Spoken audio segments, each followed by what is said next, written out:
think it can't get any worse. She proves me wrong.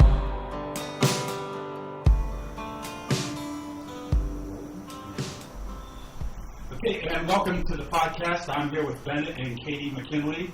We have been talking about this for a while, so I'm glad we finally got it together. Yeah. I was a week ahead of schedule, but it worked out good. We're here now. We're here. We're here. And we're going to get it locked down. Just in talking before the podcast, I realized that how little I know about you guys. Because I see you around a lot. Sure. We've chatted from time to time, but Right. I don't think we've ever had a conversation as long as this one will be. Not in depth. An hour or so, yeah. So. I'm not sure anyone wants to have a conversation with me that long. So. Oh, I would imagine that's not true. I'm looking forward to it. So we should start by saying, I guess I came to know Bennett through the In the Alley series Yep. as a photographer. Yep. And Katy, we were talking about, I think I had it wrong as far as when you do something with clothing. If you want to kind of explain what it is that you do. Yeah, I do a lot of random stuff. I own and operate a small business out of my home studio. It's called Thread and Grain, and it has been an evolution of handmade sales. So I create, anything I am able to create, I turn it over and sell it to the public. So I used to do crocheted hats, and I do a little bit of that now. Yeah, I started on Etsy in like 2010, crocheting hats, and just it's kind of snowballed from there. And mostly now what I do is I do a lot of graphic designing, and I create T-shirts and different images that I print and sell T-shirts all over the world. Is it mostly through Etsy still? I actually developed my own website and finally have enough of a customer base that I don't have to rely as much on Etsy, because it's a flooded market and everyone thinks that they can sell on Etsy, and so it's hard to get yourself out there, and plus Etsy takes fees away from you. So I have my own website and my own customer base now, and I also, on top of my own business, I do contract work for a indie PDF designer that creates PDF patterns that she sells to people, and I help do the marketing side of that, and I sew a lot for that. So a lot of people they think that I guess that I'm a fashion designer, or I sell clothes or something for a living, and I don't. I actually sew clothes and then keep them all to myself. But but I help develop patterns so women and men that are at home sewists can create their own clothing for themselves. So all the pictures you're seeing of me are designs that I've helped create, but I turn into my own clothes so I can market that pattern for the people. Yeah. That's really interesting. Yeah, Yeah. it's a, yeah. And then the leggings thing we were talking about, because I was saying that I saw that a lot of our friends had modeled for you. Yeah. Is that a separate entity, or is that? No, that's actually, so the company I work for, it's contract work. I don't, tax purposes, let's go ahead and say I don't work for her. But Judy lives in Texas, and I've just connected through her online, and she, that is one of her patterns. It's called Patterns for Pirates is the name of her company, and those leggings are called peg legs because a lot of her patterns are pirate themed or pirate themed names, but they're just basic legging patterns. And she released that as when her Facebook group hit I think it was 5,000 fans, and then we did a big re-release when we hit 50,000 fans in her group, so because we were doing this big celebration, and I got a bunch of fabric companies to send me fabric, and then I dressed all my girlfriends in leggings and took pictures of them as a big photo shoot just for fun. It looked like you guys were having a lot of It was really fun. And so you actually made the leggings? Yes. Yeah. Wow. Yeah. So that was just it's just what I do. I sew a lot, and everyone always wants me to sew for them, and I almost always say no. Everyone wants them to do your hemming and your Yeah.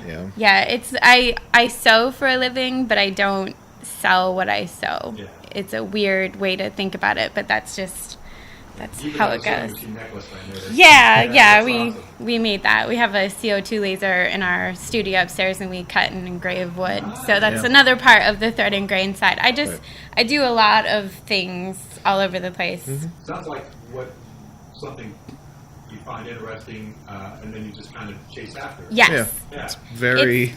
It's very much an artistic lifestyle. Like Yeah. I think, well, you probably have it too. You find something and you become obsessed with it, Yeah, and right. then you hit it as hard as you can, and then Yeah. you've decided you're done with it, and you go on to the next thing. Right. So it's kind of how we work. So Yeah, I do. I get whims when the idea of doing a podcast kind of was something that I thought about for maybe a year and a half. And then I got this little recorder that we're using now for independent films. Yeah.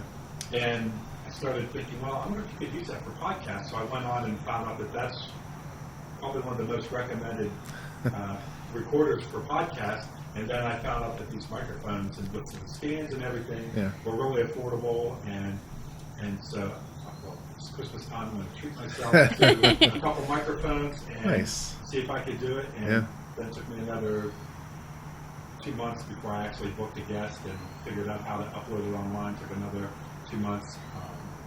And then I realized that part was actually really expensive, the hosting service. Yeah. But totally worth it because if I wasn't doing this, I wouldn't get to have these kind of conversations. Yeah, exactly.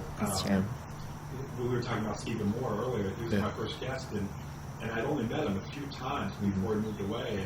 And it was right before he moved away that I went over to his house, and I think I was over there for like 6 hours. And we recorded an hour podcast, which would have just never came up if I didn't do that. Well, and Steven's one of those guys that you can accidentally talk to him for like 2 hours and not realize it. So He's such a great guy. yeah. And his podcast actually got like 60 downloads one day. Nice. 2 months after it was released. That's Out of funny. nowhere, I don't know. He must have played a show somewhere. Where he's now. Recommended it. Interesting. So, and you're a photographer. Yeah. And highly successful in the Alley series. Yeah, that was fun. In fact, I think I was talking to you at River City one evening, and we looked up at the TV, and you were on the news. Jeez. I don't know if I was talking to you, or if you were standing there next to me, but it happened to be the same night that you're reporting. Yeah, it's funny. It seems like sometimes my reputation precedes me. And it seems like so long ago since we ended the project. Yeah, I mean, really, the alley has been over for quite a long time now. Yeah. 2 years, maybe? No. I mean, and you kind of said, just to give a brief recap for those that maybe don't know. So it started out with just a simple picture of Glenn Elliott, the now mayor. We took Porter out, his dog, to go to the bathroom, and just on the way back, just the lighting seemed right, the contrast between his suit and the alley. So we took a photo, and it was just like instantly wildly popular on his Facebook page. So I mean, it helps that Glenn is. well, I mean, is a handsome man. devilishly Yeah. handsome, you know. Glenn, don't get a big head if you're listening. There, perhaps, Yeah. even. And then, a friend recognized that popularity and said, hey, do something with it, turn it into a project. And I just dismissed that. I thought it's a fun idea, but that's not going to go anywhere. I'm going to get Katie, I'm going to get Louie, my son, and, 2 other people. Well, I got them, and then I got my folks, and then I got my close friends, and then those close friends brought friends, and then those friends brought acquaintances. And it just grew and grew and grew until just strangers were coming, and people off the street were willing to participate. And I think Wheeling was tired of hearing about Yeah, the by the McKinleys end. and the Alley Project. by the end, I think everyone was probably tired of it. And Yeah. How many did you take it on? So in all, it was 1,132, I think. Wow. Yeah, I mean And it's that incredible. counts all the animals too, Yeah, right? that counts everybody. We had horses and... we had Bobo the elephant. Wow, that's a... Yeah. So we had it was such a fun time. We got to meet so many interesting people, and from that project, I now have a lot more friends than I would have before. Glenn, I think it was great for him to be able to meet so many people because it was right next to his building. Right. Yeah. We spent a lot of time sitting on the stoop of the professional building, just talking to people. Yeah, I mean it was really neat. It was Tuesdays and Thursdays. Sundays, too. Tuesdays and Sundays. Yeah. For about an hour, and I did that for a year and a half. So it was taxing, and it was great on the days in which 90 people showed up in one day. Oh my gosh. Goodness. But then it was awful when 0 people showed up. Yeah. I would spend an hour downtown just sitting there and hoping people would come. So it kind of got to that point where sure, those 90 days are great, but how many of these 0 days do I want to take Sure. out of my time with my wife and son? So it was getting more and more of those 0 days, and I just okay, let's we've had a solid good run. Let's end the project, and we ended up having one final day where I invited as many people to come down and let's do one big group alley shot. Everyone that's participated, and we had something like I don't know. I can't remember. We 60 packed people. a bunch of people in there. Which was really cool to see that many people in the alley. And what's kind of crazy is it's actually more sad than crazy. There's been a lot of people that have since passed away since the alley. Yeah, I mean, there are, I think, 8 people that have passed away and 2 dogs. He's starting to think it's the curse of the alley. I'm worried there's some so, kind of curse, you yeah. know? That many people. Yeah. I would say law of averages. Maybe you might find if you Google the average that actually the alley is a safe haven, and the average statistically fewer people have died. Perhaps, And yeah. 8 out of 1,100. Yeah, I mean, it's a pretty good. yeah. Yeah. But so then I was, the alley project ended, and I have everyone and their mother coming and saying, "What's next? What's next? What's next?"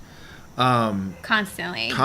Yeah. And it's kind of one of these things where the alley was just this total unsuspecting, just awesomeness. Lightning in a bottle. Right? Yeah. Yeah. And could You I couldn't have ever? planned it. Right. Yeah. I mean, Yeah. you can't plan. Yeah. Yeah. Could I ever hope to match that? Could I ever hope to, exceed that? And I tried. I thought, let's start this project, and it was the idea was essentially, meet me in your wheeling. So, I would say, hey James, what is your wheeling? Where's your favorite place in wheeling? What represents your idea of what wheeling is?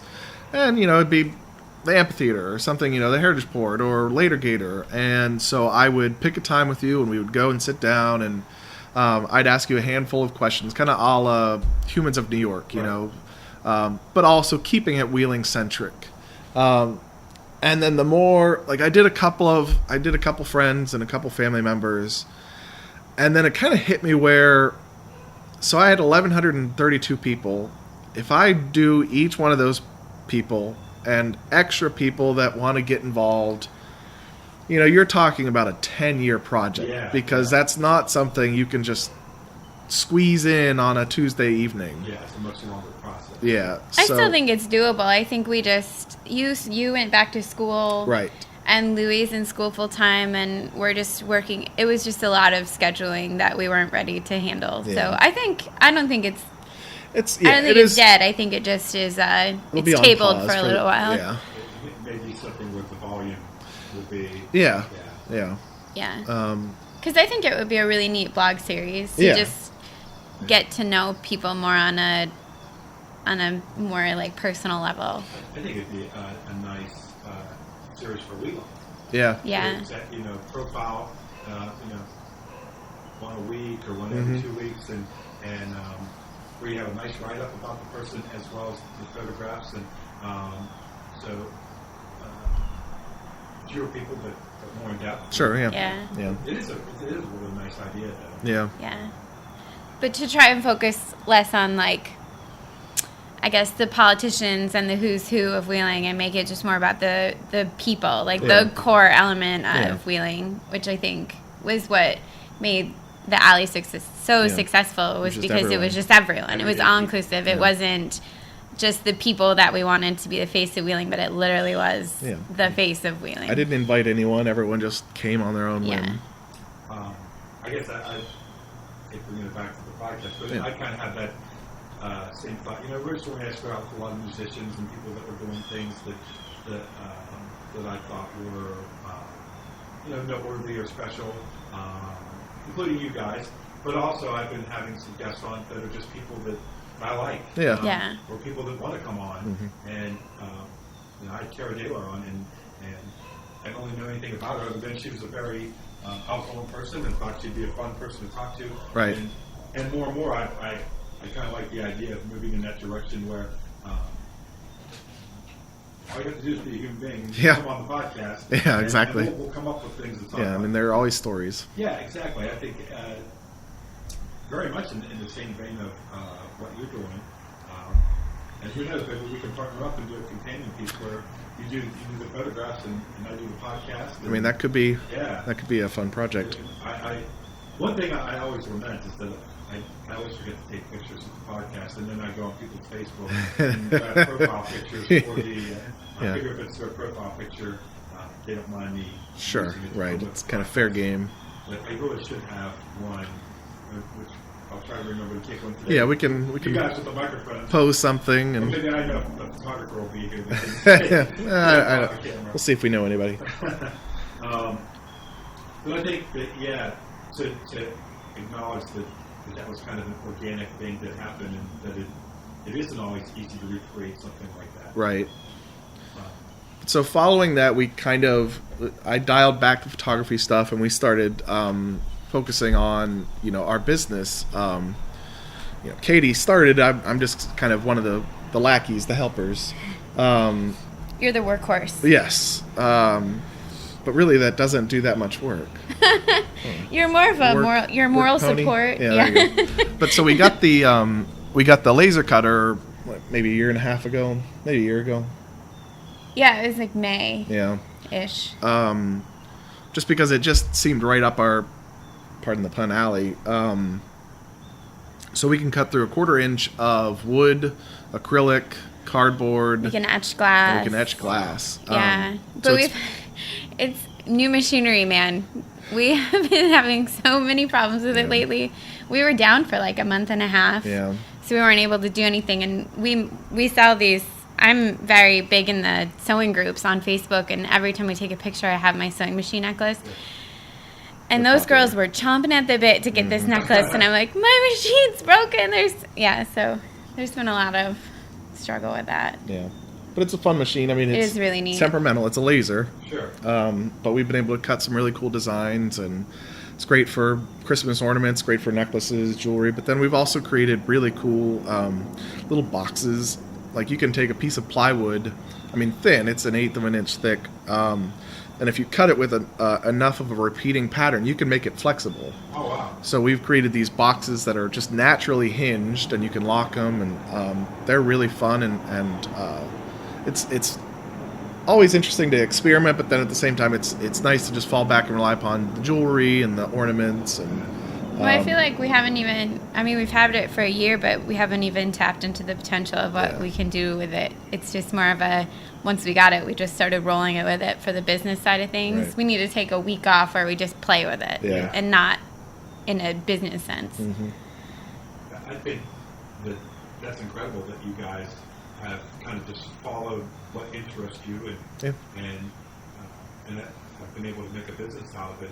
And it sounds like so with this laser cutter that you kind of got it, and then you're figuring out How it will work for us. Yeah. That's great. I think that's the way it should be. Yeah. We find this interesting. We'll figure out the rest as we go along. And I tend to do that with a lot of things. I like to just figure it out when I go along. Yeah. And you become adventurous. obsessed with it until you get it. You're Yeah. like, but look, we could do this with it. And then you never do it with it once you receive it. But you know it, you could. So. Well, and I think that's a good point.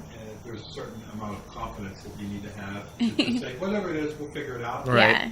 And it'll come to us. Mm-hmm. We're not worried about it. I think that's the whole basis of our entrepreneurship is we'll figure it out. Yeah. We don't know what we're doing. Most of the time. Yeah, sometimes. We fall on our faces a lot, but we always get back up. Right. Yeah. I think it's okay to fail. Mm-hmm. Yeah. You need to. Early on, when I joined the volunteer fire department, one of the older guys at the there, John, he would tell us, he said, the only people that don't fail are the people that don't try. Yeah. Exactly. If you're failing a lot, then that means you're taking a lot of chances and trying new things. Mm-hmm. And, Yeah, absolutely. I pretty much have an average amount of talent in everything.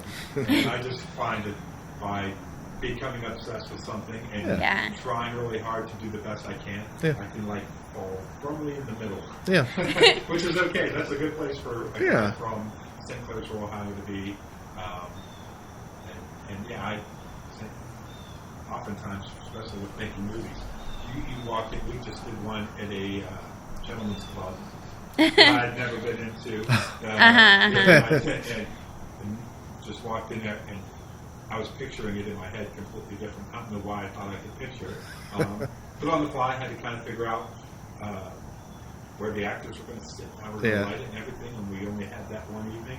But at no point did I freak out. I just made it work. We'll work it out. Yeah. And boy, that's a great feeling. When I look back, I'm like, that could have really went back. Yeah.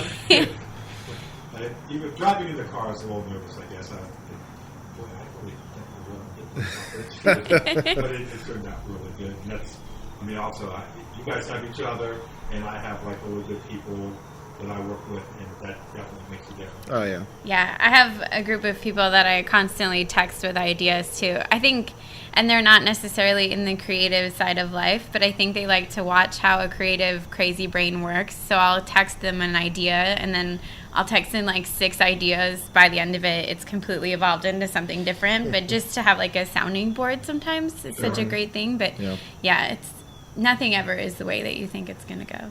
But my friend Melanie's a painter, and she would tell me all the time that creative people and artistic people need people that's not necessarily their forte to help them figure out the business things, but also to give them feedback from the standpoint of a person who's not involved in it. Yeah. You have an echo chamber for too long, and everything's just gonna.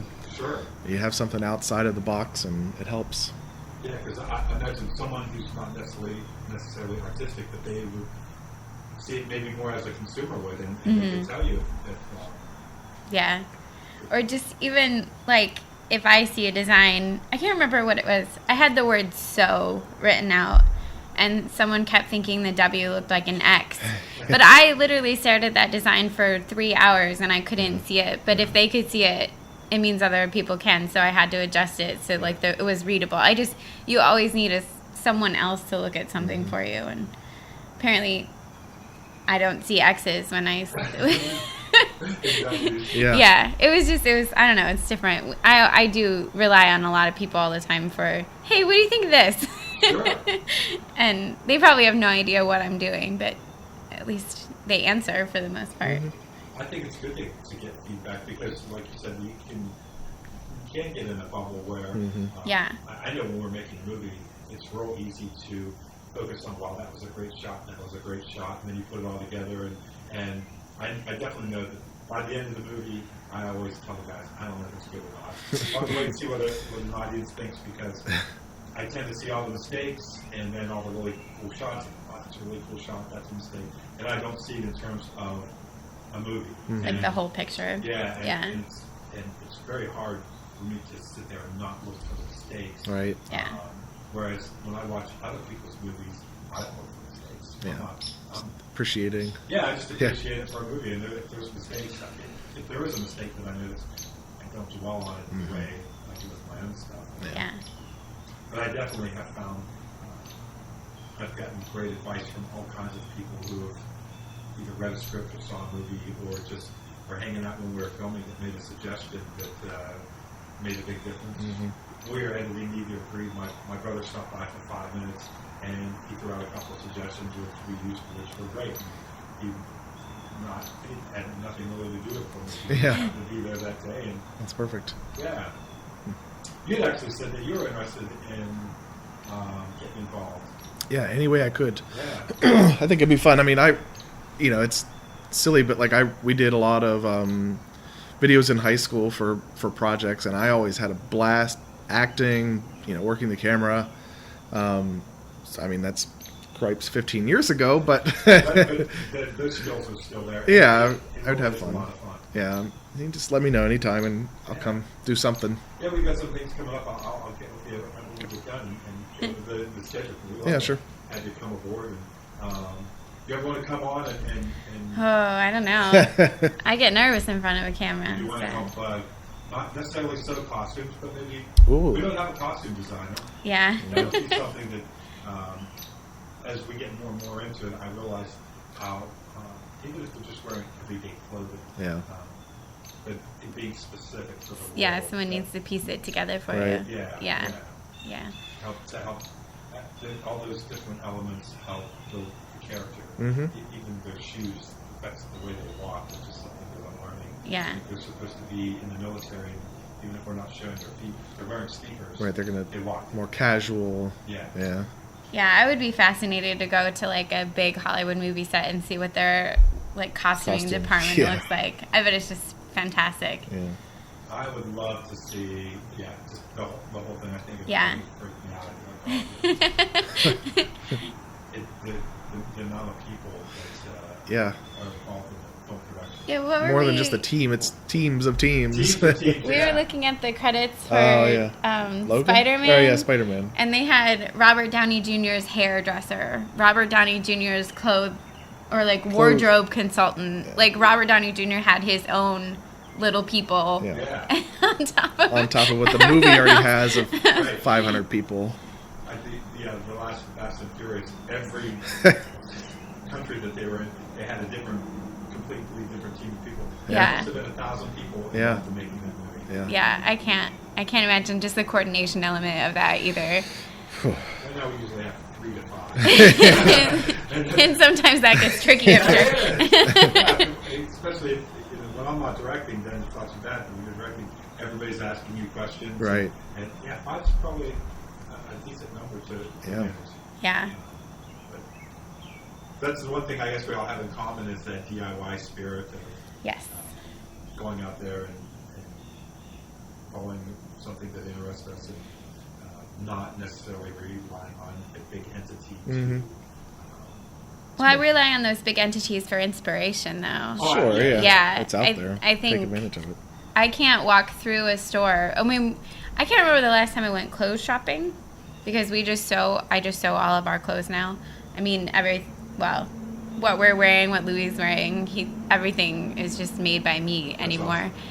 But when I do go to the store, I mean, I went on a trip with, You touch everything. I touch everything. I look at the construction of all the seams. I try and figure out how it flows and what type of fabric is being used. And I went to a store with 3 of my girlfriends that also are in the same like PDF sewing designing world. Well, Judy, the one that I work with, and then her sister is also a designer. And we walked in this store, and it's just 4 of us like stretching all the fabrics and like looking at everything. And this poor girl who worked there kept coming around and asking us if we needed help. We're like, no, we're not here to buy. We're just here to stretch all your fabric and see what it looks like and get inspiration for a new pattern. So it's funny. We need those. We need the big guys out there, but it's fun to figure out how to do it yourself. As far as you don't need anybody to give you the permission to do what you're doing, I guess is what I'm saying. Is, Yeah. Having your own business and even the fact just making your own clothing, the DIY aspect of that's really interesting because I don't think I knew a girl when I lived in Dayton that would make some of her own clothing. Yeah. But I don't think I know anybody else. It's a big universe out there of people, not universe, that wouldn't be the word, network of women heavily in the stay-at-home mom side of things because they tend to have a little bit more, I guess, flex time than people who work like a job from 9 to 5. I mean, they don't. They have, I think stay-at-home parents have a lot less flex time, really, but... Oh, yeah. My mom was a stay-at-home mom. She was always moving. Yeah. Doing something. But they just have found ways to be able to do something that keeps them alive and like keeps them themselves apart from just being a parent. And not that being I'm digging myself No, I into a understand hole a what little you're bit, but saying. sometimes when you become a parent, you lose yourself a little bit. And I think this sewing has really like expanded these women's lives to be able to do something that makes them happy, and they just become obsessed with it. I mean, it's 3 years now I've been a part of like the online sewing world. Yeah, probably. And most, just like myself, are like self-taught, or you learn from YouTube videos and a lot of mistakes. And fabric is really difficult because there are so many types out there, and you're trying to buy online because Joann's doesn't have what you want, and you have to learn a lot from it. But it's actually just gotten bigger and bigger and bigger as the days go by. And there are new, like, mom and pop shops online that sell fabric now, like, popping up every day. And I've made friends with a lot of those shops and a lot of new PDF designers. And these women are just, like, it's this whole network of people buying from everybody and people networking with each other and people helping each other. And it's really interesting. So our group alone we're pushing 60,000 right now. Yeah. Holy cow. And it's super active, and people, I mean, they hold conversations with each other without us needing to admin it as much as we used to. But it's really interesting to watch it grow and see it happen and be a part of it and kind of be one of the, I guess, leaders of it instead of, yeah. And I imagine that in a lot of different areas, there are similar things happening where grassroots groups of people working out of their home, whether they're hobbyists or they do it as a business or finding something very specific. Being able to come together online and network and it's really interesting. I mean, I wouldn't be able to do what I do, like 10 years ago. Well, no. community. Yeah. That's exactly what I was thinking. Yeah, and so the internet, as much as people like to curse Facebook and the internet and social media and all that stuff, it's really created a lot of people having alternate jobs where they have, they get to do what they like. Sure. And I mean, it's a lot harder, I think, than a 9-to-5 desk job, but it still is like, it's really expanded upon the idea of what people do for a living. Yeah. Sure. I think the fact that you can sell things online, and that you can buy things online, and that you can have a community, be part of a community without having to be there. If you wanted to live in a place where there were 60,000 people, that would be the whole city. Yeah, I don't think I would actually like that very much. Yeah. Too much of one thing. But really I live in a small town, and one of the things that I'm finding is that there are less and less small town mentalities because as more and more people have the internet, which is most people, you don't have what would be considered maybe 20 years ago rubes that live out in the country. Yeah. They could be as sophisticated Right. as anybody else. Yeah. You don't have to live in a metropolitan area to be exposed to things. Yeah. As you were saying, you go to the clothing stores and you rely on the designers for inspirations. As you know, I'm really into motorcycles and custom paint jobs are something another thing that I hope to get into this winter.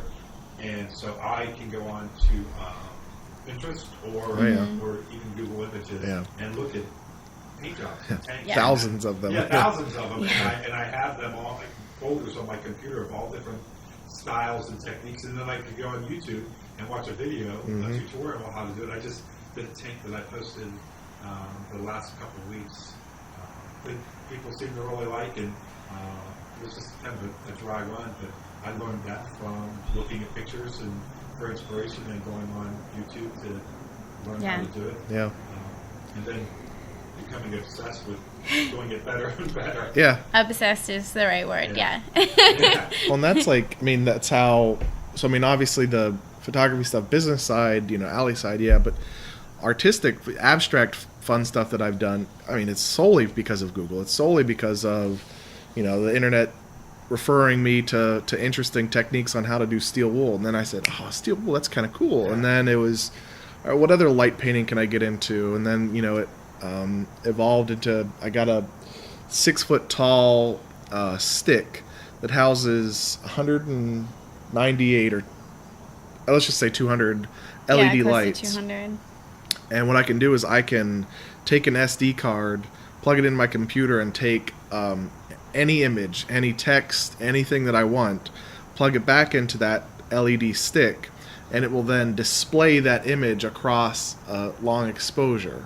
Oh, wow. So, I've done things where, like, I went down to the Heritage Port and took a 30-second long exposure. I think the city used that picture, didn't they? The welcome to Wheeling. Yeah, so I just, on the computer, typed welcome to Wheeling and used the fun font. And then I had a group of people just having fun one night, and we walked it across the amphitheater. And so then the words are just pure light, that's going across the Heritage Port. Oh, wow. But then I've done other fun things. Like I went to Bobo, the elephant, and took pictures, and I always struggle to remember which ones I did, but I took pictures of like every famous elephant from movies, like Dumbo, Horton, Here's a Who, Babar. yeah, and just like a handful of cartoon and movie elephants, and strung them kind of all around Bobo the elephant. And that was yeah, it's really kind of fun. And Thanksgiving, we make rainbows. Yep, do a big banner across, like behind the whole family, so you see this just bright white wall or colored wall, and in front are the silhouettes. We're all of doing everyone. our silly poses in front of it. And it's just the silhouette you just see, so it's kind of fun. That's cool. But it's because I've found inspiration on the internet, and then you get that inspiration, you just tweak it, you just find it a way to suit it to your purpose. Like one of my favorite images kind of came from the idea of steel wool, just something where it's a spinning light, and I got to think, well, I could take the camera and I could put it on the ground, pointing up towards the ceiling, and the ceiling had a ceiling fan there with a little string, and so I took a flashlight, hooked it up to a piece of string pipe, the plastic pipe, yeah, PVC pipe, and then I kind of gave it a little push and started an exposure, and that pipe with the flashlight attached to it would spin in a circle, and the long exposure going, that circle kind of starts to alter, it starts to slow down, it starts to get more oval, until at the end you get this, like, it was just crazy. It kind of looks like a swirling galaxy. Yeah, and it's just a swirling flash. Yeah, flashlight. I mean, just a flashlight with a piece of PVC pipe, and it's this like complex blue and gold swirl. For a long time too, he would.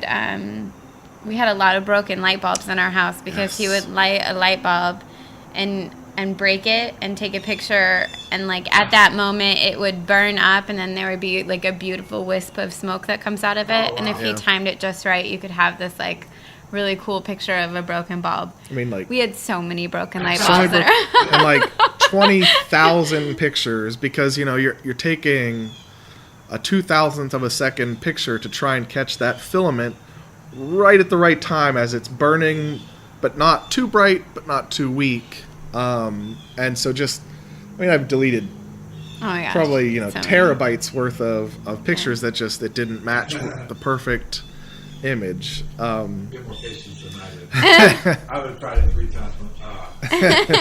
He likes to play with fire though too, so I think it was part of the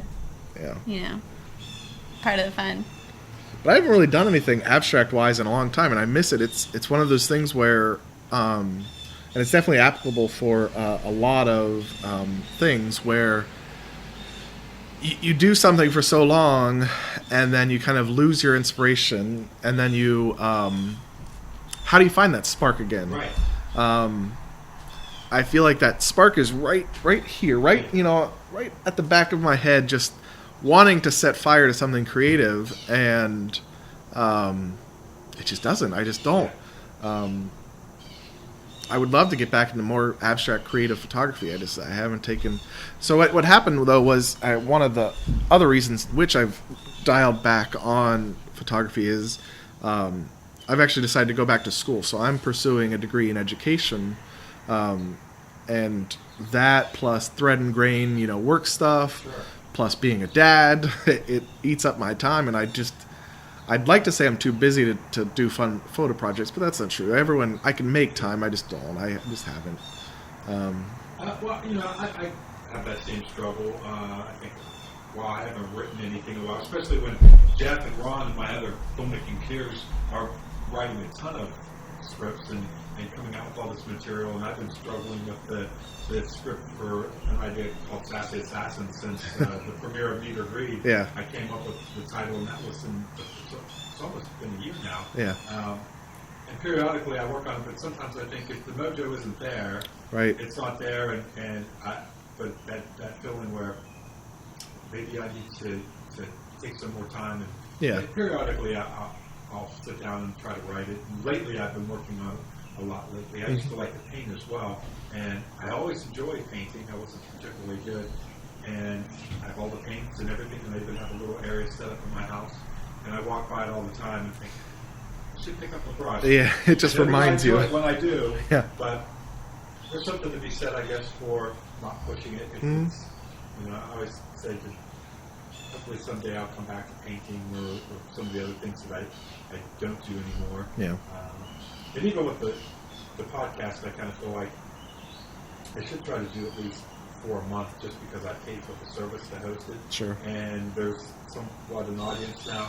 On the other hand, if I want to take a break, I haven't really done too many lately. Mhm. And as I was saying when I came in today, I kind of started booking a bunch of them. And so I have a bunch coming up now. But I go in spurts where Yeah. I don't do one every couple of days. I start to get like cranky. Yeah. I remember how fun they are, and then I get busy and don't do any for a while, and I was thinking about it, and then I'm like, I need to schedule. This is much easier because all I have to do is show up and set up the equipment, and then we're just talking. It's not Right. Complicated. No, not complicated at all. No post editing or None. yeah. I had a little bit of music at the beginning and some at the end, and I decided early on that it would be maddening to try to Oh edit gosh, down. yeah. And I don't know what part I would take out other than everything that I said. But I, didn't know. I was I do spot checks. I jump ahead maybe every 15 minutes just to make sure that the audio was working. Right. And every time I'll say something where I pause funny. I wish I could fix that. And you're probably used to it, but hearing your own voice sometimes is like, ugh. I hate That's it. what I sound like. Yeah, somebody told me yesterday that somebody that listened to listen podcast and said I had a good voice for radio, and I said, Yeah. I think I have a good face for radio. But I do think you have a good voice. No, for it. absolutely. Yeah. Oh, thanks. Yeah. Yeah, I can't stand the sound of it. I find that that's almost everybody. Right. Yeah. They're used to hearing their voice in their head a certain way, so when they hear it back, they don't particularly care for it. Yeah. I do a lot of pauses where I get, and just like now, I think that maybe adds to the folksy charm of it. At least that's Yeah. what I'm telling myself right Yeah, now. it's real. It's genuine. It Yeah. is. Yeah. Like when I do Facebook Live, I feel like I say and like and giggle like the whole way through You it. do giggle So a lot. I do giggle a lot. That's very endearing, I'm sure. Yeah. It's just a nervous tick. Don't you find that with the advent of mass media, there's so much programming and so much polished material and so much really fakeness out there that I think people are looking for authenticity. Oh, absolutely. So if you say and giggle, Yeah. that probably makes it more interesting and endearing. Mhm. Well, I have trouble because so my entire business is based off of social media, like everything is, and I also blog. It was a family blog, but it kind of has evolved into just a sewing blog where I share what I've made and different projects and How can things. people want to give the address? Oh, it's sure. It's wildandwonderful.com. It's WANDER full.com. Is your website real quick?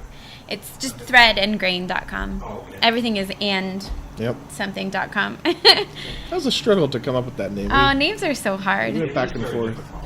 But then if we go on Instagram, it's really some of the people that I really like to follow, like different crafters or bloggers that are out there. Their Instagram feeds are so pretty and polished and white backgrounds and like perfectly staged pictures. And then you go and look at mine and it's like a selfie with my son and here's a project that I made while I'm sitting on the couch, and like literally nothing is planned out or done well. And I think, I could probably grow more followers if I made my content a little more, perfect looking because it looks more business-like. And then I think people like to just follow a person sometimes. Like, here's a creative person who's making stuff on the fly, and here are the things that she's putting out. And hopefully, maybe that's why people stick around, or maybe no one even looks at my Instagram. I don't know, but I get new followers all the time. So it's just more of it's an inner debate all the time. Like, do I want to look more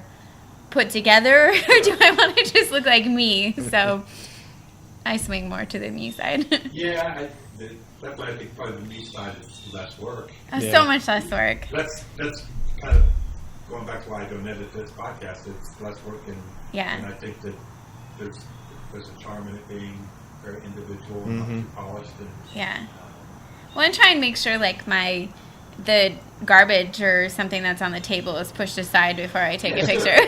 Just out of frame. That's how polished I am. Here, here, let's vacuum this 4x4 foot space and take a picture in it. Get the dog hair off. Yeah. But I do think, because we can get the polished image from Walmart and other Yeah. places, and I know for me, I find, and I do enjoy social media, and I think it's a really great and powerful tool. But I also think that to some extent we put forth the image that we want people Oh, yeah. to see. Right, we Yeah. falsify ourselves. Yeah, and so when we can find something that's authentic and a little bit unpolished, it's very refreshing. Yeah. And there's a certain attachment that we can develop with people if we feel like we're connecting with them on a real level. Right. Yeah. It is harder these days, I think, to have real connections. Everything's so fast, and even I know socially when I got and I see my friends, it's always great to see everybody. Yeah, we got a nice bird. It's okay. But it is a little bit rushed, and people are checking their phones. And, Right. Yeah. I don't know, I guess I'm old, some a little nostalgic for the days when you would sit uninterrupted, and my best friend and I used to go to this place called the Trolley Stop on Saturday afternoons and drink iced tea and talk, and that was before cell phones.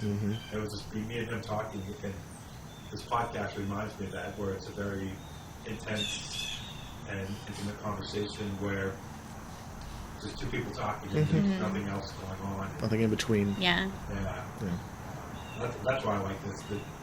It's that middle line between casual but focused conversation. Yeah.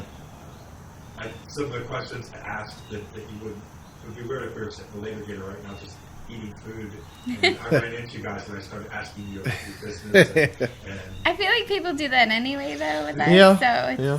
I think they're fascinated by, I don't know, by people who don't have like not that we don't have a focused goal, but people who are a little more free-spirited in life, yeah. Well, and I think the idea of following your passion, because we always we've been using the word obsessed, but the other word we use is passion. Yeah. Right. And a lot of people would like to be able to follow their passion. Yeah. They're It's afraid scary, to. though. Yeah, no, it is, yeah. Yeah. Some people don't necessarily know what their passion is. They haven't found it yet. So Yeah.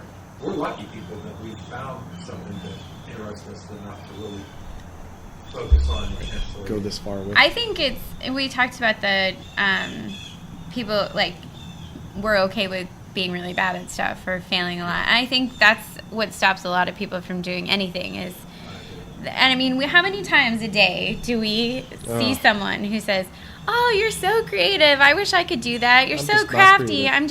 I'm just not good at stuff." I'm like, have you ever tried to Yeah. do it? Because I'm not that good at things. I just am willing to try it and really suck. Yeah. And then find out how I can like make this my thing, Right. and if Everyone I want can to do or it. not. Yeah, I mean, I wasn't good at crocheting when I picked up a crochet hook. I wasn't good at sewing when I started sewing, but I just, even though I did poorly, I still kept trying it Sure. until I found my way through it. So I think that's Gosh, part that- of it. That Louis blanket you made. Oh my gosh, the first crocheted blanket I made was like, it was The terrible. rhombus. Yeah, it was bigger on one side than the other, and it was all scraggly, and But it we was still have awesome. it. Yep. Yeah, I got through it, so that's all that counted. That's just what it comes down to. You push through and you keep Yeah. trying.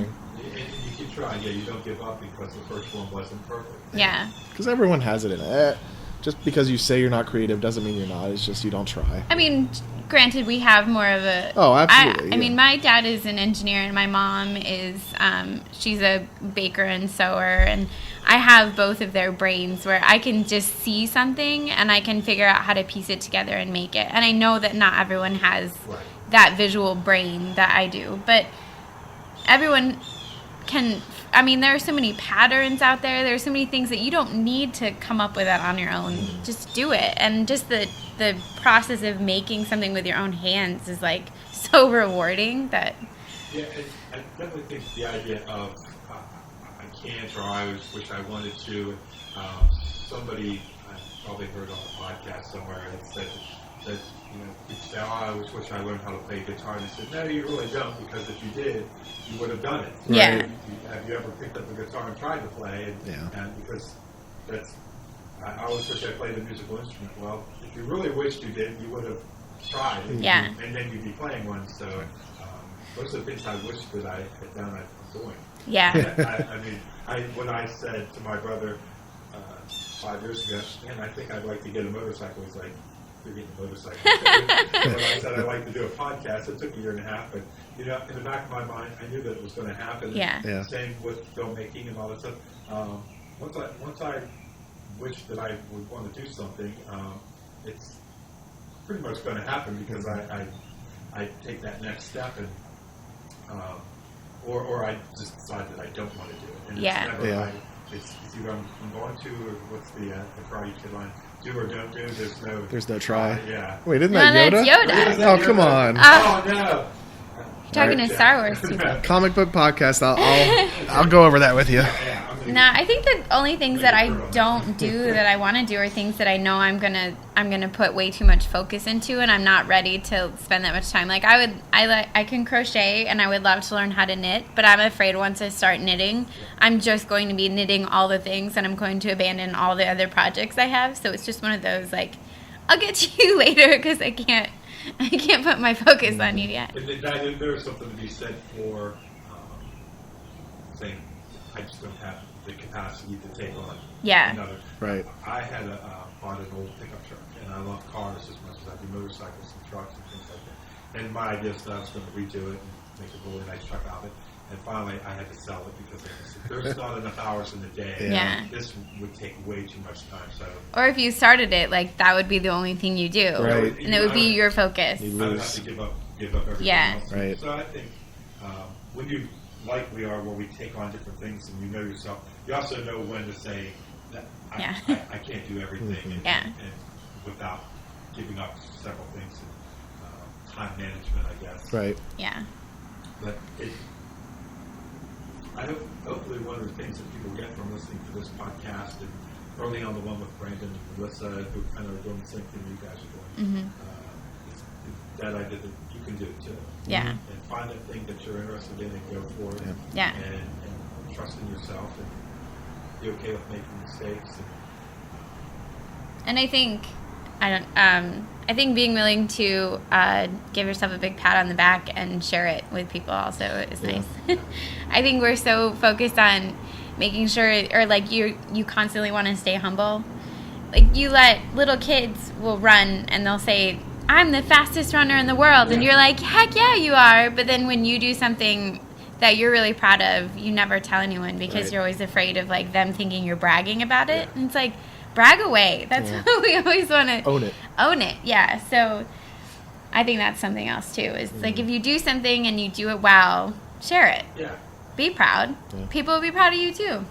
Yeah. That is a tough one. That's a fine line, right? Where you, especially as a business, you have to promote. But you also, I think you shouldn't be afraid to share the things you're doing. Right. Yeah.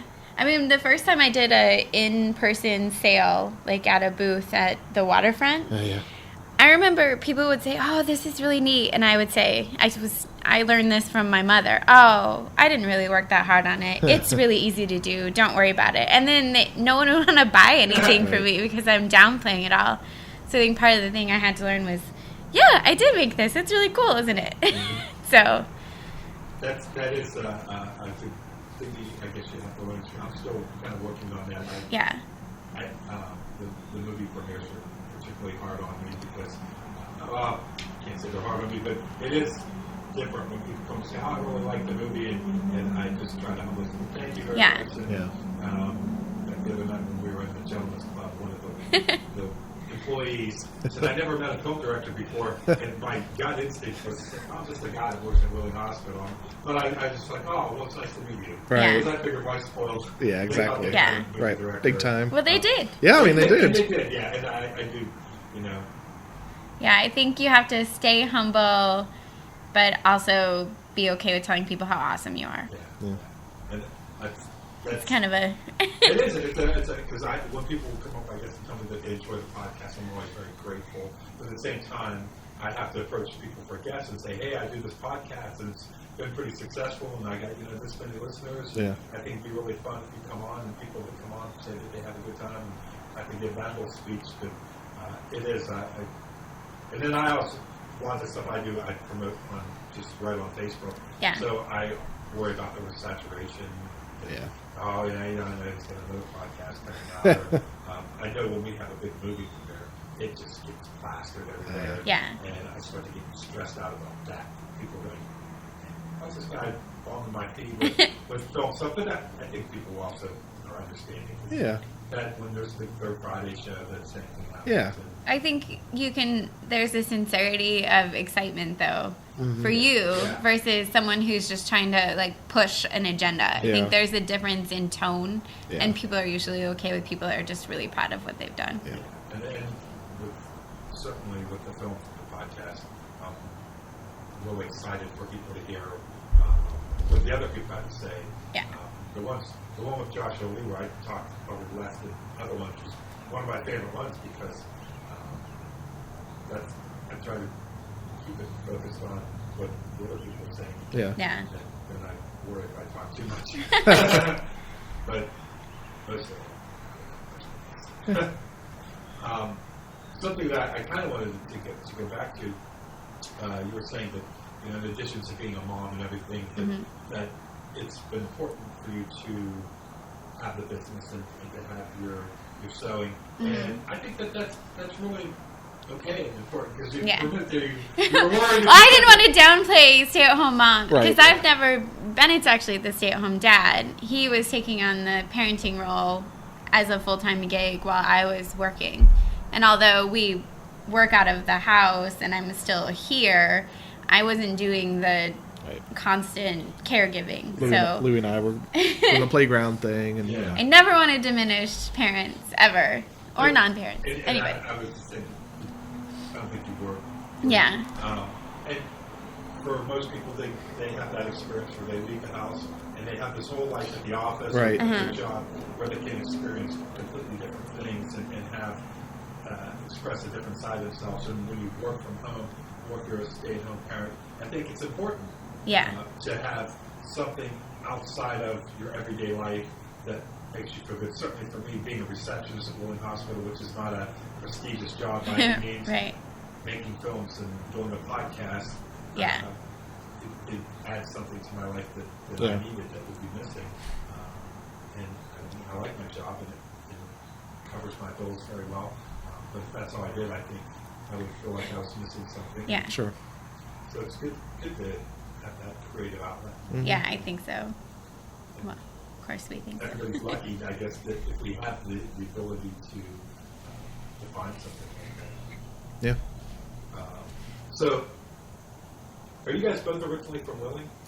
I am born and raised 8th generation, actually. Okay. But then, No, I'm from northern Michigan. Yeah. Oh, you are? Yeah. And where'd you guys meet? WVU. Oh, okay. Yeah. In a very romantic setting, right.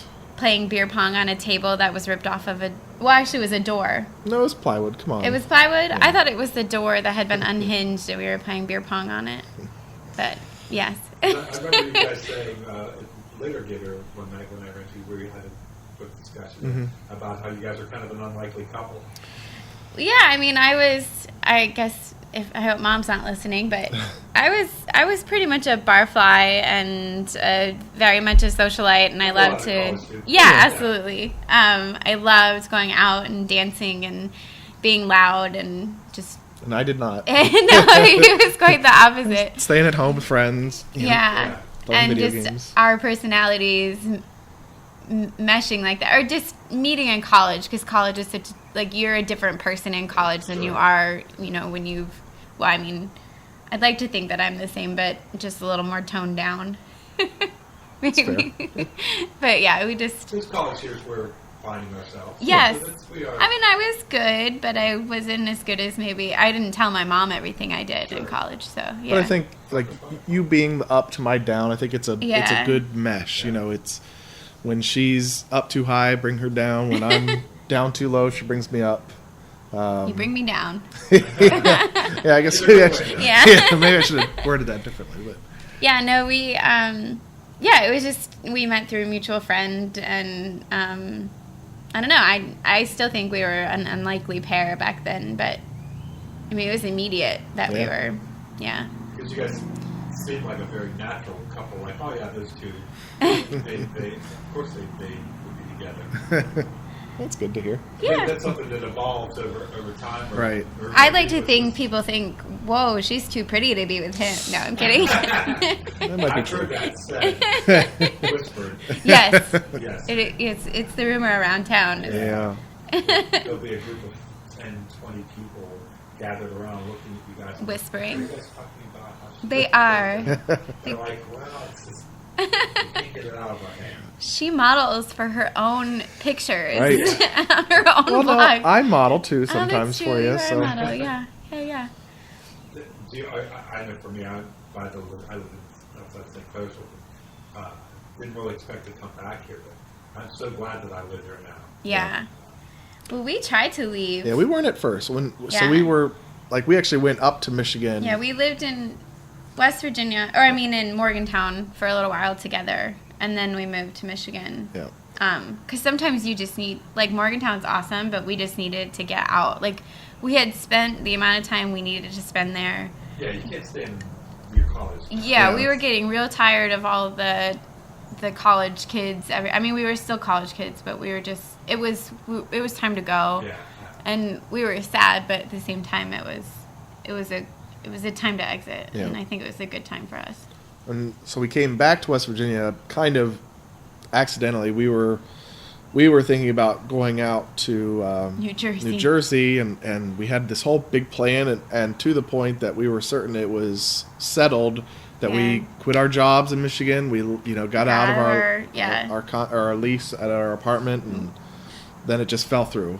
And we were like, well, We came here to pause. This was like Right. an in-between where we're going next. we've got a place in Yeah. West Virginia. Let's For a while, Yeah. what I want to do with the rest of my life. and we were just in this mindset where it was we were paused here. This isn't where Oh, we we want to hated be, it. and we didn't try. We didn't reach out to the wonderful connections and networks that we are part of now. Well, we were just so used to college where You just I worked fall with into all it. of my friends. Like, everyone was my age, and we would leave work and go out to the bar together, and everyone was dating within that group, and, like, it was just this big, Yeah. like, social club, essentially. And then we moved here, and I worked at McKinley and Associates, and the people, I mean, the youngest woman in age, like, she was in her 50s. Yeah. And so it was me in my 20s and someone in my 50s. So me making friends was just like, oh, crap, now we have to try? Yeah.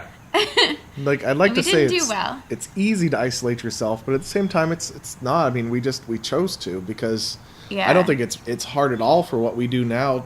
The people that we're connected with, the Wheeling Young Preservationists, OV Connect, like there are so many awesome groups that are out there that are. Well, now, there weren't as many when we first started out. Well, perhaps, And yeah, but- social media wasn't as big when we Yeah. first... I mean, we've been here for 9 years now. 9 years, yeah. Yeah. So... We were close to leaving. I mean, we were. we had multiple places we were going. Yeah. Yeah, and I guess if you're planning on leaving, then the idea of putting down any kind Right. of roots Yeah. Why bother? is a good idea anyhow. Yeah. When we had a baby, and I mean, even with him, we still were like, we're getting the hell out. Like, Yeah. we can't handle this. And I can't remember what it was. The Young Preservationists did lovescaping down at the professional building of all places. We another girl in town that crochets found me through Etsy and asked if I wanted to help make crocheted hearts for the professional building, which was empty at the time. And then we helped with that, and then learned who the Young Preservationists were. We were part of the reason Glenn bought the building. We were that's how we met Glenn. We became really good friends with him through that. And Glenn, you have to admit that you're friends with us if you're listening. And I mean, it was a snowball effect, but it was Yeah. just, we needed that one entryway into was- non-bar Right. stuff that could happen in Wheeling, and we That kept was going. the first route, and then it grew Yeah. and grew, and now we're here. I mean, we want to fight the fight to make Wheeling the best it can be, and we want to be the business owners that we are, and we've talked about. Well, I mean, recently we haven't talked in years about moving. I think you'd have to like drag us out of here kicking and screaming at this point. Same But here. yeah, I think, well, I don't want to talk about Glenn a lot, but we can accredit him this, that he did say if we moved, we would be just a big fish, or a small fish in a big pond. Right. And, Same here. yeah, like, You're just a drop in the ocean in Pittsburgh, any other bigger city. Yeah. Here, you're. I mean, the Alley unique. Project wouldn't have existed in any place other than Wheeling. And, I mean, my business was on the cover of the West Virginia State Journal. Yeah. And Awesome. New York wouldn't have cared about me. Like, Yeah. they're just, West Virginia is its own little, like, pocket of people, of hopefuls, I think. And so you get to be a part of it. I feel the exact same way. I have friends that live in different part of the country, and I went to high school with them, and they said, I can't believe you still live back there. It's not the same. Oh, A, gosh, no. Yeah. And B, it's incredible. Yeah. And as same thing as a filmmaker, they say, oh, I never met a director before. Well, there are other people doing this, even in this area. Right. But I am probably one of the more better known ones in Yeah. the podcast. Right. There's not 50 people in Willing doing podcasts now, and yeah, I like that, and I also like the fact that we're in a time when things are starting to really get ahead of steam, and we get to be at the forefront of that. Yes. And I've mentioned on here many times that one of the things I think is really cool is that there's no Willing style other than very eclectic.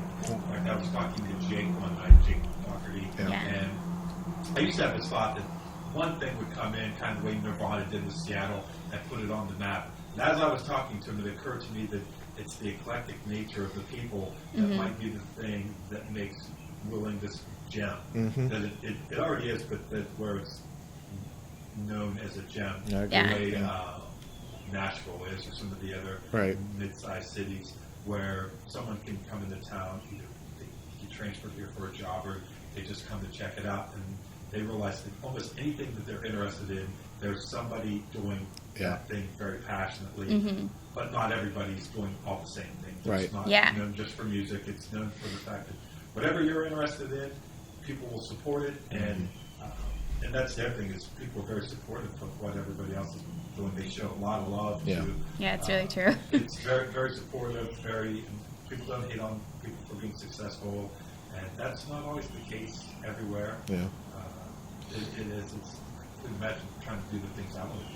We've always talked about how, like, I mean, we're in it, so maybe it's just we're biased, but it feels like West Virginia in general just has this huge state pride unmatched by other states. I mean, I'm certain that there are other states that are No, just West as proud. Virginia wins. Right.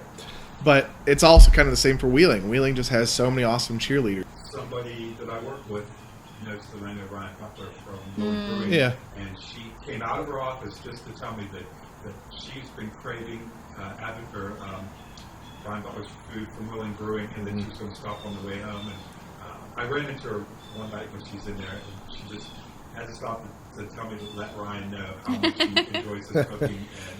And Yeah, he knows what he's doing. he does, and so do the people at Later Gator and Avenue. Yeah. We have some really good restaurants. We really do. Yeah, We're and very I fortunate. love, again, it's atmosphere. Like, the atmosphere of those three places are very cool. And they're all very different.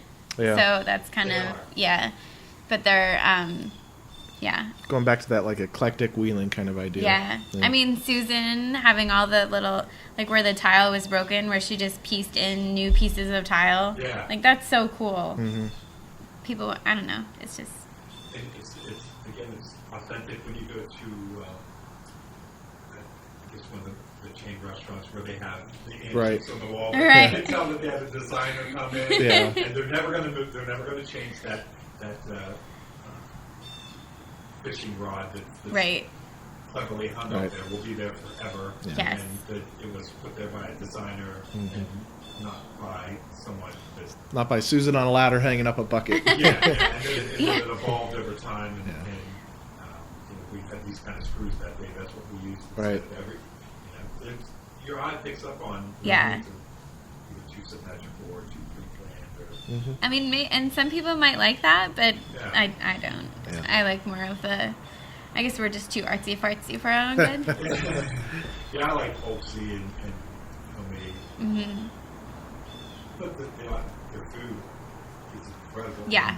And the drinks are off the hook. Yeah. Oh my gosh, Amanda with her, and then they have someone new there, right? That's helping out at the bar too. Yeah, I think so. But Amanda can mix a mean drink. Yeah, she does. She really, and I brag on her all the time on here, but it's because she really tests the drink out before she puts it on the menu. Yeah. And she takes it really seriously. And she's also, of course, an amazing barista. Yeah. Oh, of course. Oh my gosh, her hot chocolate, so good. I tell everybody all the time, in addition to the food and everything, the best cocktail that you can get, especially if you want something fancy, or the best coffee drink, skip Starbucks. You don't have to go to Pittsburgh for a cocktail. Right. Go down there, Oh, see yeah. Amanda, she will make one of the best drinks you've ever had. She does. Yeah. You love that Earl Grey. Yeah, I mean, my two favorite there are the Earl Grey Martini and the Wheeling and Preservationist new old fashioned. She makes a great old fashioned. My friend Esther, when she comes into town, this is quite often, that she always gets the Earl Grey Martini. Yeah. And as far as I know, that's the only place that you can get one. Oh, Yeah. I'd never heard of it prior And they've to. converted us to the to apple cider mimosas now too. Yeah. Yeah. Instead of orange juice. It has something that Yeah. how she comes up with it. Yeah.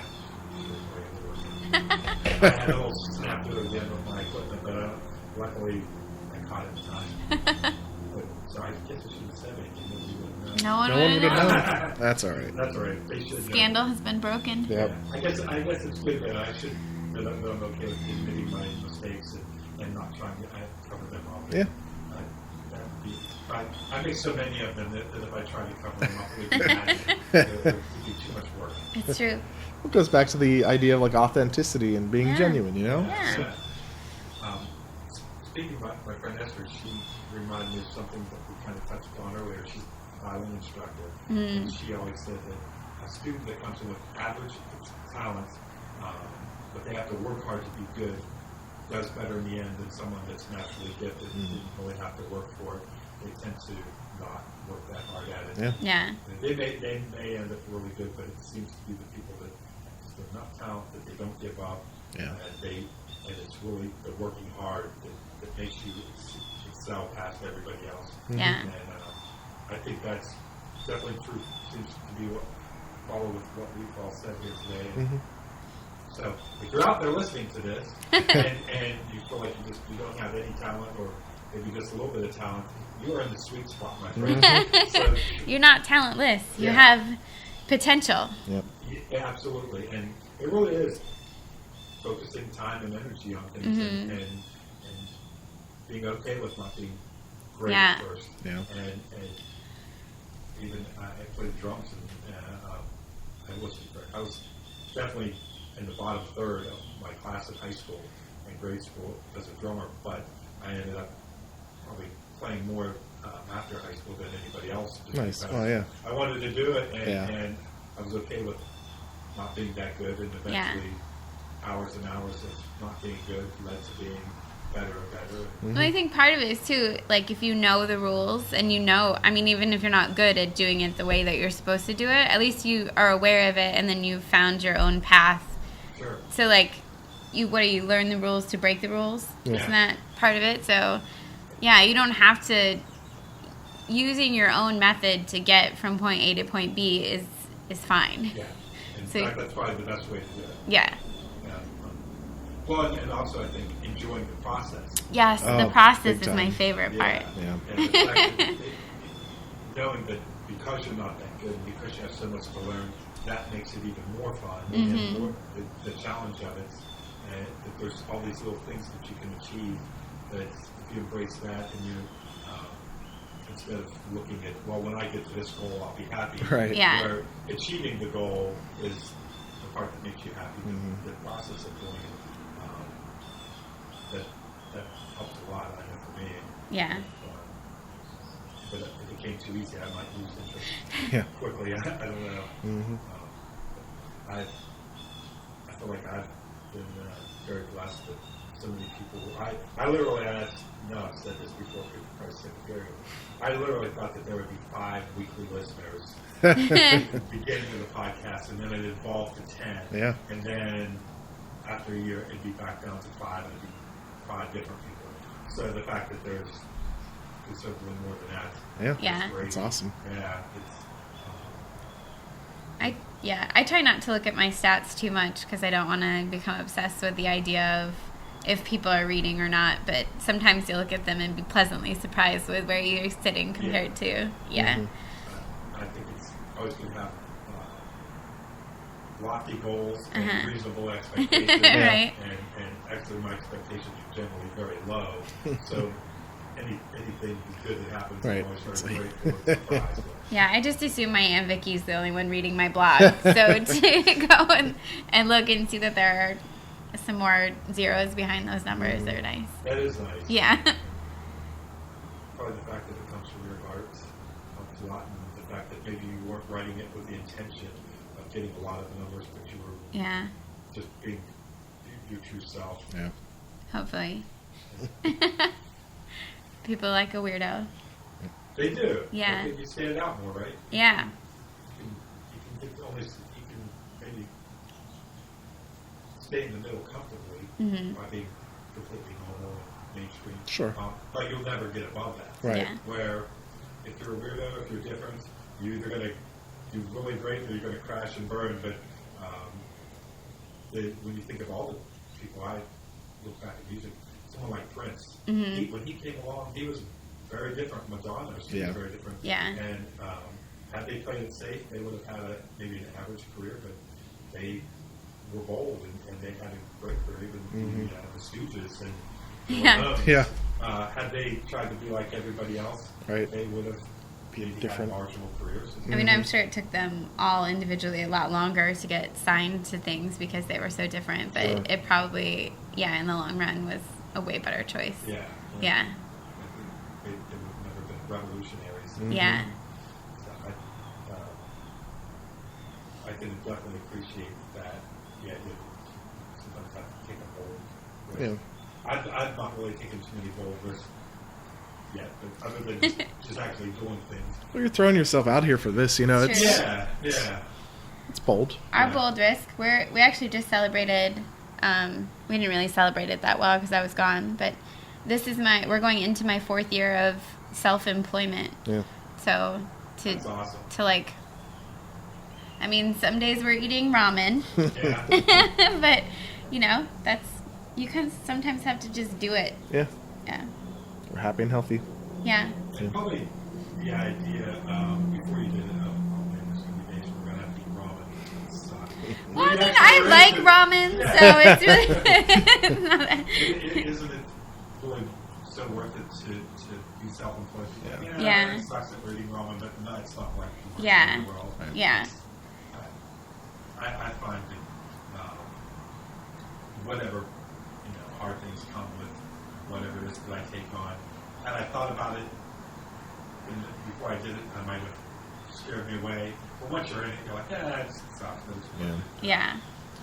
Well, we've always said, like, just kind of compared to parenthood, it's as challenging as times can be, when he was a baby and crying and diapers, and it's like, but those challenging times are easily exceeded by the rewarding times, Yeah. and to have those days where we're a little tight on the budget, but then, we're living our own life and doing things our way. That's Yeah. so much more rewarding. I mean, than our it is- schedule is more flexible, but Yeah. at the same time, a lot more strenuous. Yeah. 'Cause I work way more hours than I used to work when I had a real job. Well, when you have a real job, you have a boss. When you work for yourself, your customers are your boss. Yeah. Yeah. And Or being your own boss. Like, I'm a lot harder on myself than any boss that I've ever had. yeah. So, I mean, I guess part of the reason why I stay at the hospital is that when I leave at 7:15 in the evening, I'm done. Yeah. If my phone doesn't ring, I don't think about Yeah. it until I walk in the next day that I have to work. And if anything happens, my check's still coming through. Yeah. And so I've been enjoying that comfort for a while, but the idea of maybe striking out, doing something on my own, has been scratching me lately, and I think that eventually, especially when I talk to people like you guys, and I realize that It's fun to draw inspiration and Yeah. I mean, we're in a whole family of entrepreneurs. Yeah. Like, every single one of... When we go to the beach with his family, all of us own small businesses, so none of us are actually on vacation. Like, we try as hard as we can, but you'll find someone at some point on their phone or computer working from it, because everyone is like their own. It's kind of a neat little. It's kind of neat. It's probably up to your couple that you're not, that you have each other. Right. Rather than going it alone. That's Most times. Well, I just do all the work and make all the decisions, Right. and I'm just the handsome face of the company. Yeah, You know? and he takes all the complaints, and he has to deal with my craziness. yes, I can't leave you. Right? Yeah, he has to run everything to the post office last minute for me, and listen to me complain about customers that are being mean, or so he's moral support. You do a lot of work too, but. Well, I really enjoyed this, and I'm glad that I had a chance to learn more about you guys and what you do, and just to hang out with you. We see each other in passing a lot. Right. Yeah, it was long overdue. Yeah, absolutely. And we'll be doing one coming up there with the Comic Book Roundtable. Yeah. If you ever want to get some of your sewing friends together and do one on sewing, I don't actually have local sewing friends, though. That's everyone's.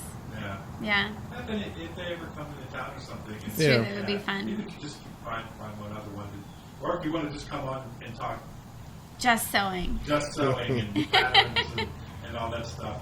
I know nothing about it, but it's a complex world. It is very, it's a world in itself. Yeah, I think people would be interested in it. I know I would. All right, well, anything else you guys want to add? No, we I appreciate. got through a whole interview without crying. Yeah. So that was a bonus for me, right? Yeah. But thank you so much for having us. This was Thank you fun. for coming on. Yeah. Great time. Thanks for having me in your house. And everybody, thanks for listening. I appreciate you a lot. And until the next one, see ya. See ya.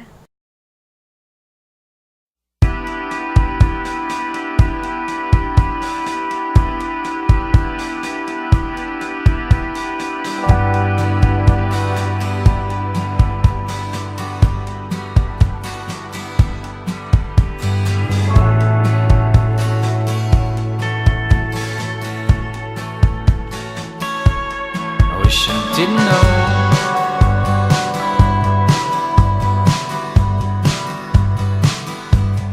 where you really go.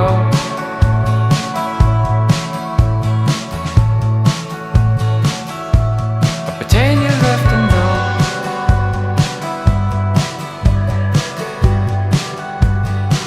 Lipstick and perfume makes it glow.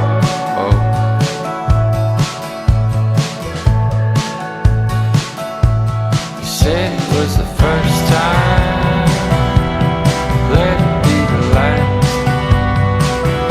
I know nothing is forever, just didn't think it in so fast. And I thought maybe West Virginia would be a promised land. Cross the Ohio into Canaan, but nothing ever goes to plan.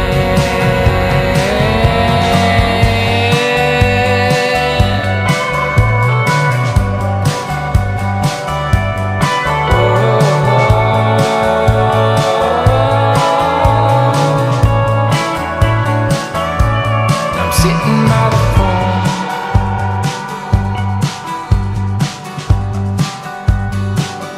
whiskey burning on my tongue.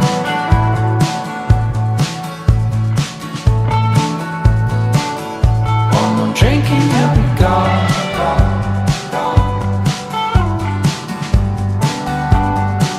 I guess this means we're moving on.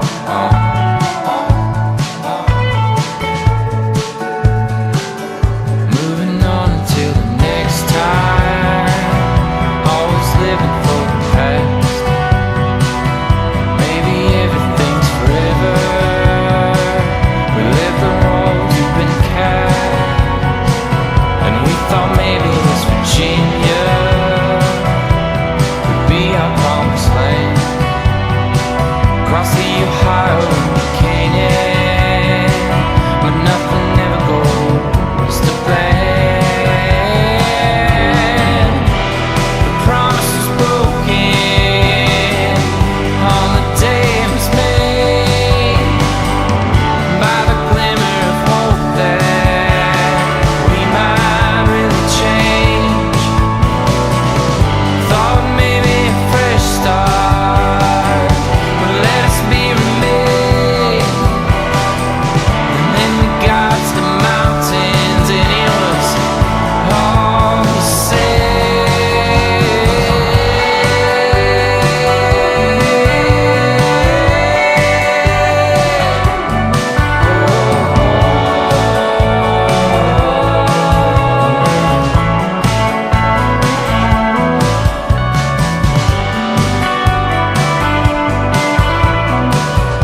always begging for a king.